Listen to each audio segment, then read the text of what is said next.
د پخوانو پښتنو یو مثال ده، یې پلانه یې د ببۍ له برنجه ولي.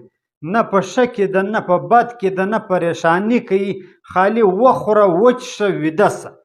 د غربي نړۍ یو لوی لیکوال، یو نامتو لیکوال او نوبل انعام یافته ماهر نفسیات هغه دا خبره کوي په ټولنه کې د انسانانو درې قسمونه دي. یو هغه انسانان دي چې د ببۍ له برنجې ولي، وخوره وچشه ویده شه، په ښي سر مه خلاصوه، دا یې بیخي ډېر دي. دویم انسانان هغه انسانان دي چې هغو ته بهادوره ویل کېږي، دغه د ټولنې د بهتري دپاره یا په سماج کې د بهتري راوستو دپاره خپل سر قربانوي. دریم هغه انسانان دي چې دغو ته صاحب شعور ویل کېږي.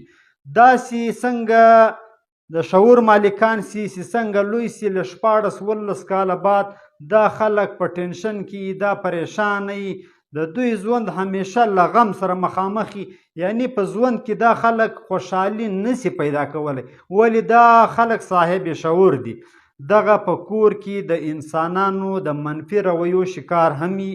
د انسانانو چې کومې منفي رویې دي له هغو سره هم دوی مخامخ وي. په ټولنه کې چې کوم غلط افعال دي یا سماجي ناانصافي یا ټولنیز ناانصافي ده هغه ته هم دوی ګوري.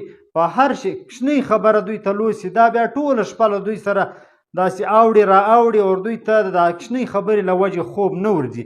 دغه انسانانو ته صاحب شعور انسانان ویل کېږي. وردا په ټولنه کې ډېر کم انسانان دي. نو که چیرې ته پریشانه یې، تاسې پریشانه یاست، نو پریشانه کېږئ مه. تاسې د ټولنې هغه انسانان یې چې هغو ته صاحب شعور انسانان ویل کېږي.